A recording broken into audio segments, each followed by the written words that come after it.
தமிழக பள்ளிக்கல்வித்துறை மற்றும் பொது நூலக இயக்கம் சார்பில் ஆண்டுதோறும் புத்தக திருவிழா நடைபெறுவது வழக்கம். இதன்படி ராணிப்பேட்டை நகராட்சி வாரச்சந்தை மைதானத்தில் மாபெரும் 4ஆம் ஆண்டு புத்தக திருவிழா நடைபெற்றது. நிகழ்ச்சியில் ராணிப்பேட்டை மாவட்ட ஆட்சியர் சந்திரகலா தலைமை தாங்கினார். தமிழக கைத்தறி மற்றும் துணிநூல்துறை அமைச்சர் ஆர். காந்தி கலந்து கொண்டு குத்துவிளக்கேற்றி வைத்து திருவிழாவை துவக்கி வைத்தார்.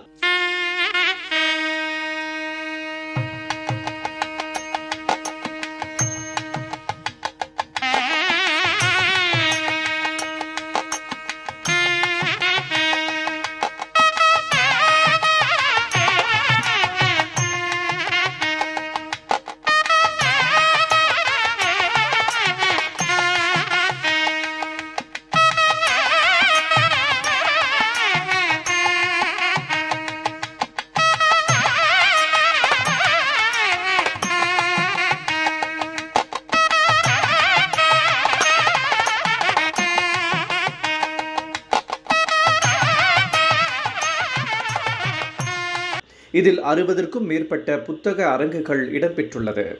முக்கிய எழுத்தாளர்களுடைய புத்தகங்கள், மாணவ மாணவிகளுக்கு தேவையான புத்தகங்கள், முத்தமிழ் அறிஞர் கலைஞர் எழுதிய புத்தகங்கள் என பல்வேறு புத்தகங்கள் காட்சிக்கு வைக்கப்பட்டுள்ளது. இதனை அமைச்சர் மற்றும் மாவட்ட ஆட்சியர் ஆகியோர் பார்வையிட்டனர். இதனைத் தொடர்ந்து பல்வேறு நலத்திட்டங்களையும் அமைச்சர் வழங்கினார்.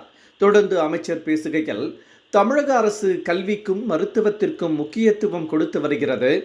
இதேபோல் மாணவ மாணவியரின் பெற்றோர்களுக்கு ஒரு வேண்டுகோள், உங்கள் பிள்ளைகளுக்கு புத்தகங்களை வாங்கிக் கொடுங்கள், வாசிக்க பழக கற்றுக் கொடுங்கள். அதேபோல் இந்த புத்தக கண்காட்சி 10 நாட்கள் நடைபெற உள்ளது. அதனை தக்க முறையில் பயன்படுத்தி கொள்ள வேண்டும் என்று அமைச்சர் ஆர். காந்தி பேசினார். இந்த நிகழ்ச்சியில் ஆற்காடு சட்டமன்ற உறுப்பினர் JL ஈஸ்வரப்பன், மாவட்ட காவல்துறை கண்காணிப்பு அலுவலர் ஐமன் ஜமால் மற்றும் துறை சார்ந்த அலுவலர்கள் பலர் கலந்து கொண்டனர்.